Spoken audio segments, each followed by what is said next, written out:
नमस्कार दोस्तों, स्वागत है आपका एक बार मेरे YouTube channel DJ science classes में। मैंने आपको पिछली वीडियो में अध्ययन कराया था धातु एवं अधातुओं के भौतिक गुण। आज हम पढ़ेंगे धातुओं में सक्रियता श्रेणी और धातुओं के रासायनिक गुणधर्म। धातुओं के रासायनिक गुणधर्मों में धातुओं का दहन, धातुओं की जल से क्रिया, धातुओं की अम्ल से क्रिया, अम्लों से, और धातुओं की जो धात्विक लवण हैं, अन्य धात्विक लवण, उनसे क्रिया। तो सबसे पहले हम शुरू करते हैं सक्रियता श्रेणी। तो सक्रियता श्रेणी क्या है? सक्रियता श्रेणी, सक्रियता श्रेणी एक ऐसी सूची है जिसमें धातुओं को उनकी क्रियाशीलता, दोस्तों क्रियाशीलता के अवरोही क्रम में व्यवस्थित किया जाता है।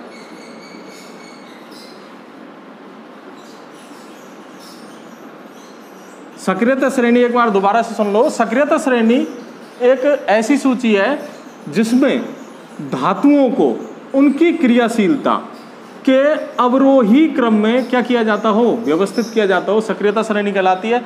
बात आती है क्रियाशीलता। क्रियाशीलता, क्रियाशीलता क्या है? क्रियाशीलता का मतलब होता है क्रिया करने की क्षमता। क्रिया करने की क्षमता। किसी अन्य पदार्थ से धातुओं की क्रिया करने की क्षमता को उनकी क्या कहते हैं? क्रियाशीलता कहते हैं। और वो क्रम कौन सा है? उस क्रम में सबसे ऊपर Na,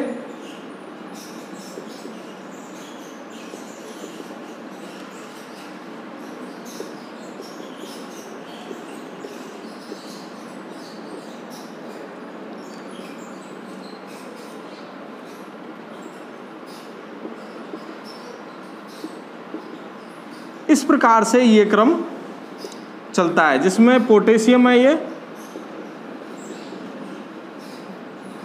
ये इनका घटता हुआ क्रम है, मतलब अवरोही क्रम है। किसका? क्रियाशीलता का। क्रियाशीलता का अवरोही क्रम है। यह है sodium, calcium, magnesium, aluminium, zinc, ferrous, iron, ये पीबी, लेड, हाइड्रोजन, कॉपर, और यहां पर ये है Hg, पारा, मरकरी, ये Ag, सिल्वर, और Au है गोल्ड, सोना। ये सोना है और ये चांदी है। तो इस प्रकार से इन तत्वों की क्रियाशीलता का जो घटता हुआ क्रम है वो इस सक्रियता श्रेणी में लिखा जाता है। सक्रियता श्रेणी में सबसे ज़्यादा क्रियाशील जो धातु हैं सोडियम और पोटेशियम है, उनके बाद में कैल्शियम, मैग्नीशियम, एल्युमिनियम, फिर इसके बाद में ये धातु क्रियाशील है, और लास्ट में जो पारा, सिल्वर और गोल्ड, ये ऐसी धातु हैं जो सबसे कम क्रियाशील है।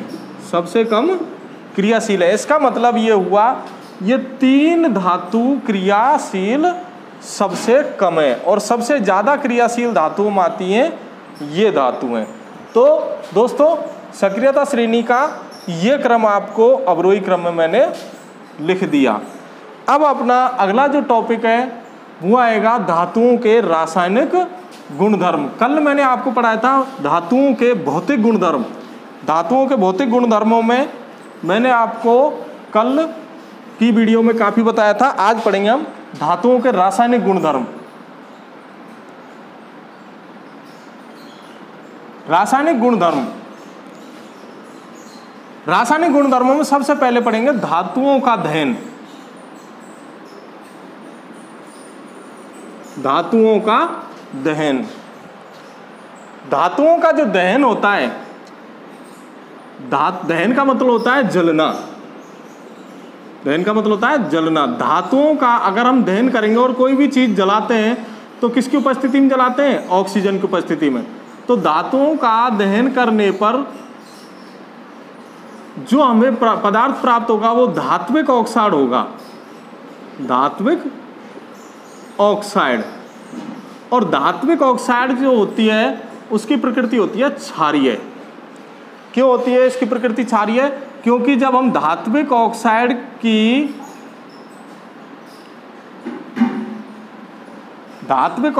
की किसी अम्ल से क्रिया करते हैं तो हमें प्राप्त होता है लवण और जल।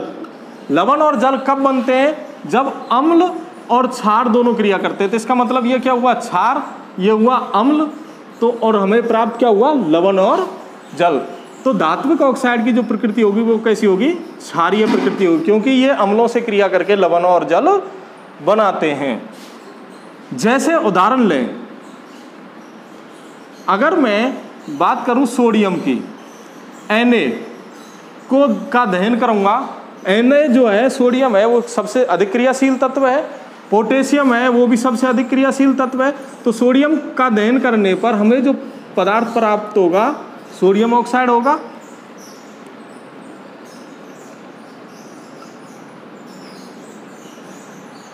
इस प्रकार से संतुलित हो जाएगी। ऐसे ही अगर मैग्नीशियम रिबन को अगर जलाएंगे तो MgO, ये भी धात्विक ऑक्साइड है।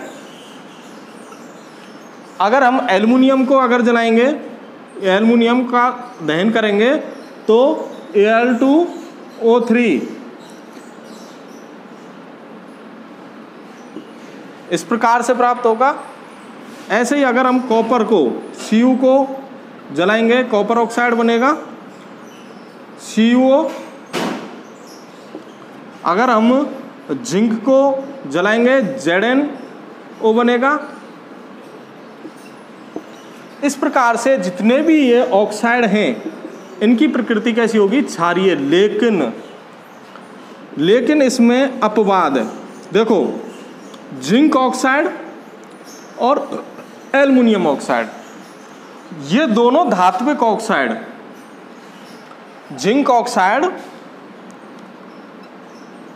और एल्युमिनियम ऑक्साइड Al2O3, ये दोनों ऑक्साइड क्षारीय और अम्लीय दोनों प्रकार की प्रकृति प्रदर्शित करते हैं। जिंक ऑक्साइड और एल्युमिनियम ऑक्साइड क्षारीय और अम्लीय दोनों प्रकार की प्रकृति प्रदर्शित करते हैं। क्यों? क्योंकि जिंक ऑक्साइड अम्ल से भी क्रिया कर सकता है और क्षार से भी क्रिया कर सकता है।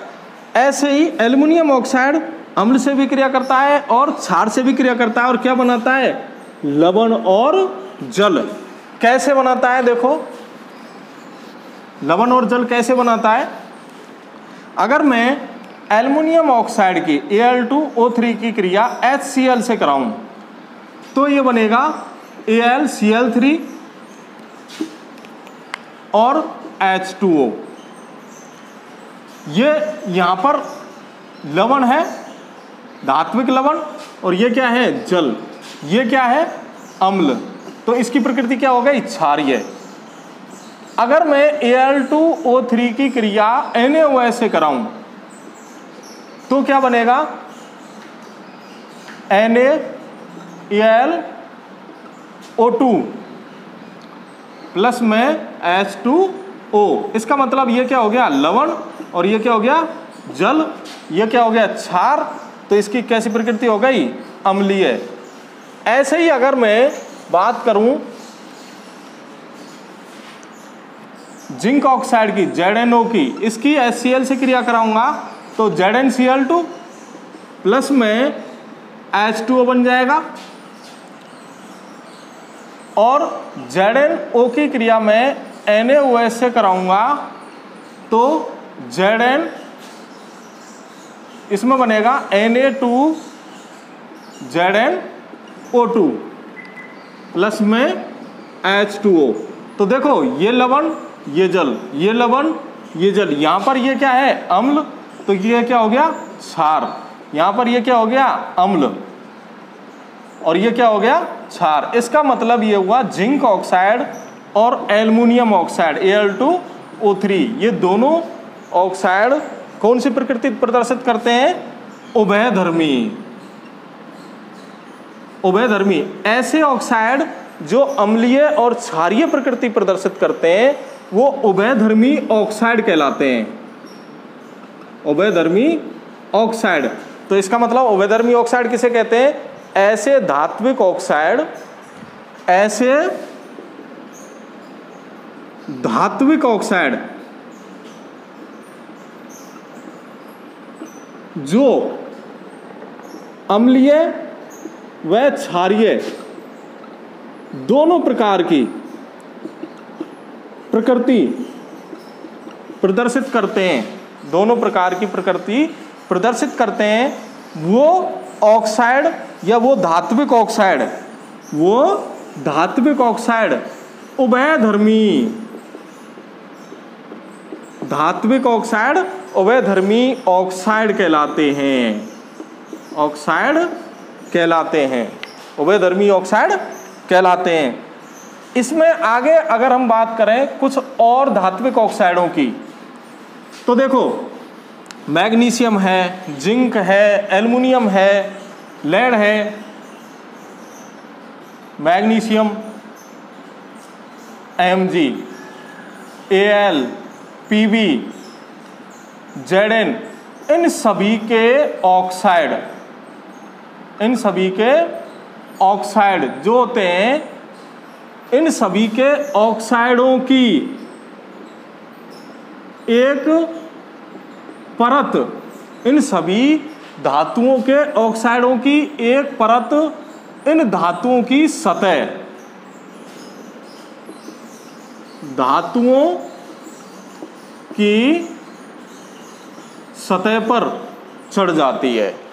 मैग्नीशियम ऑक्साइड मैग्नीशियम की सतह पर एक परत बना लेगा। एल्युमिनियम ऑक्साइड, एल्युमिनियम जो ऑक्साइड है, एल्युमिनियम ऑक्साइड Al2O3, ये एल्युमिनियम जो धातु है उसकी सतह पर परत बनाएगा, एल्युमिनियम धातु की सतह पर परत बनाएगा। मैग्नीशियम जो है, मैग्नीशियम ऑक्साइड, ये मैग्नीशियम धातु की सतह पर परत बनाएगा। PbO लेड ऑक्साइड है, ये Pb की सतह पर परत बनाएगा। ऐसे ही जिंक जो है ZnO, ये Zn की सतह पर एक परत बनाएगा। तो ये जो परत है, ये जो इनकी सतह पर जो परत है, इन धातुओं के ऑक्सीकरण को रोकती है। ये जो परत इनकी सतह पर चढ़ जाती है ना, वो परत इन धातुओं के ऑक्सीकरण, इन धातुओं के ऑक्सीकरण को रोकती है, ऑक्सीकरण को रोकती है। इसका मतलब इन धातुओं का संक्षारण नहीं होता। संक्षारण, संक्षारण मैंने पिछले अध्याय में पढ़ाया था आपको। संक्षारण का मतलब होता है जंग लगना। इन धातुओं को जंग से रोकती है। इन धातुओं की सतह पर इनके ऑक्साइड जब परत बना लेते हैं तो इन धातुओं पर जंग नहीं लग पाती। तो इनके धात्विक ऑक्साइड इन पर परत बना लेते हैं और ऑक्सीकरण से इन धातुओं को रोकती है, संक्षारण से इन धातुओं को रोकती है। अगला टॉपिक अपना है धातुओं की जल से क्रिया। धातुओं की जल से क्रिया, धातुओं की जल से क्रिया देखो,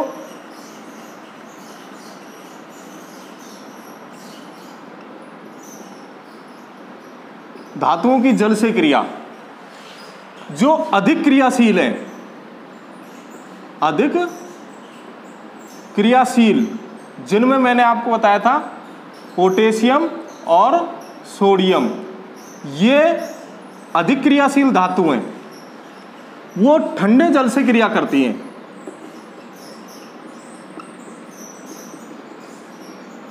अधिक क्रियाशील धातु ठंडे जल से आसानी से क्रिया कर लेती हैं। जब ये धातु जल से क्रिया करती हैं तो बनाती हैं धात्विक ऑक्साइड। धात्विक ऑक्साइड, और ये जो धात्विक ऑक्साइड है इसमें हाइड्रोजन गैस निकलती है। धातु जल से क्रिया करके हाइड्रोजन गैस मुक्त करते हैं और धात्विक ऑक्साइड बनाते हैं, लेकिन ये जल में घुलकर ये जो धात्विक ऑक्साइड हैं, धात्विक ऑक्साइड, ये जो धात्विक ऑक्साइड हैं ये जल में घुलकर इनके हाइड्रोक्साइड बन जाते हैं, धात्विक हाइड्रोक्साइड।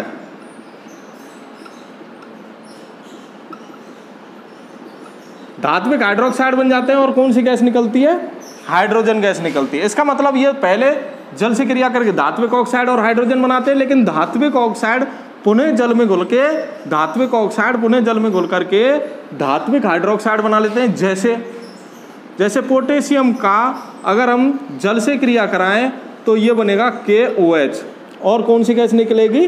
Hydrogen gas. अगर मैं सोडियम की बात करूं, ये भी H2O से क्रिया करके NaOH बनाएगा, प्लस में कौन सी गैस निकलेगी? हाइड्रोजन गैस निकलेगी। तो अधिक क्रियाशील जो धातु होती हैं वो ठंडे जल से आसानी से क्रिया कर लेती हैं, लेकिन कैल्शियम, मैग्नीशियम, ये दो धातु ठंडे जल से क्रिया कर तो लेती हैं, ये ठंडे जल से क्रिया तो कर लेती हैं, लेकिन जिस प्रकार से ये अधिक क्रियाशील धातु जल से क्रिया करके आसानी से हाइड्रोजन गैस बनाती थी और ऊष्मा और मुक्त होती थी इनमें, और ऊष्मा मुक्त होने के कारण यह हाइड्रोजन गैस ज्वलनशील हो जाती है, लेकिन यहाँ पर कैल्शियम और मैग्नीशियम जो धातु हैं ठंडे जल से क्रिया तो करती हैं, ये ठंडे जल से क्रिया करती हैं, लेकिन इनकी क्रिया बहुत मंद होती है, धीमी होती है, और धीमी होने के कारण जो इनके कैल्शियम हाइड्रोक्साइड के साथ में जो हाइड्रोजन गैस निकली वो ज्वलनशील नहीं होती। क्यों नहीं होती वो ज्वलनशील? क्योंकि ये मंद अपक्रिया होने के कारण इसमें से ऊर्जा बहुत कम निकलती है और हाइड्रोजन गैस ज्वलनशील नहीं होती। ऐसे ही अगर मैग्नीशियम से क्रिया करेंगे तो मैग्नीशियम हाइड्रोक्साइड बनाएंगे और हाइड्रोजन गैस निकलेगी। ये दोनों धातुओं से जो हाइड्रोजन गैस निकली जल से क्रिया करके वो ज्वलनशील नहीं होती, वो अपक्रिया, उस अपक्रिया में हाइड्रोजन ज्वलनशील नहीं होती, क्योंकि इनमें ऊष्मा जो निकलती है वो कम मात्रा में निकलती है। कितनी मात्रा में निकलती है? कम मात्रा में। अगली बात करते हैं कि जो मध्यम क्रियाशील धातु हैं वो ठंडे जल से क्रिया नहीं करती। मध्यम जो क्रियाशील धातु हैं, जैसे अपनी मध्यम जो क्रियाशील धातु हैं उनमें जैसे जिंक, Fe और इसमें Pb, लेड जो है ना Pb, ये जो धातु है ना ये ठंडे जल से भी क्रिया नहीं करती और गर्म जल से भी क्रिया नहीं करती। मैग्नीशियम और कैल्शियम ये दोनों धातु गर्म जल से क्रिया करती हैं, ठंडे जल से नहीं, गर्म जल से क्रिया करती हैं, लेकिन ये धातु ना तो ठंडे से करती ना गर्म जल से करती। तो किससे करती हैं? ये भाप से क्रिया करती हैं। जो भाप निकलती है ना उससे ये जिंक, फेरस और लेड, ये तीन धातु जो होती हैं ये तीनों धातु भाप से क्रिया करती हैं, और भाप से क्रिया करने पर ये धात्विक ऑक्साइड ही बनाती हैं, हाइड्रोक्साइड नहीं बनाती। Fe अगर H2O से क्रिया करेगा तो Fe2O3 बनेगा, हाइड्रोजन गैस बिल्कुल निकलेगी, इसमें भी हाइड्रोजन गैस निकलेगी। Pb अगर क्रिया करेगी H2 से तो वही PbO बनाएगी और हाइड्रोजन गैस मुक्त करेगी। इसका मतलब ये हुआ कि ये जो धातु हैं ना तो ठंडे और ना गर्म, दोनों प्रकार के किसी भी प्रकार के जल से अभिक्रिया नहीं दर्शाती। इसका मतलब ये हुआ कि ये सिर्फ क्या बनाती हैं, धात्विक ऑक्साइड, क्योंकि ये जल में घुलनशील नहीं है। जल में घुलनशील नहीं है तो ये धात्विक ऑक्साइड ही बनाएंगी। अगली जो बाकी की जो सक्रियता श्रेणी में आने वाली जो धातु हैं कौन कौन सी, अपनी Hg, Ag, Au, ये तीनों जल से क्रिया नहीं दर्शाती, ये जल से क्रिया नहीं दर्शाती। इसका मतलब ये धातु जो होती हैं वो क्रियाशील, बहुत कम क्रियाशील होती हैं और ये जल से क्रिया नहीं दर्शाती। इसका मतलब ये हुआ, हमने जो टॉपिक पढ़े थे इसमें धातुओं का अध्ययन, धातुओं की जल से क्रिया। नेक्स्ट दो जो पॉइंट अपने धातुओं की अम्लों से क्रिया और धातुओं की अन्य धातुओं से क्रिया, इसको हम नेक्स्ट वीडियो में आपके लिए बताएंगे। इसके लिए धन्यवाद। अगर आपको मेरी वीडियो अच्छी लगी हो तो लाइक, शेयर एवं सब्सक्राइब जरूर करें। धन्यवाद।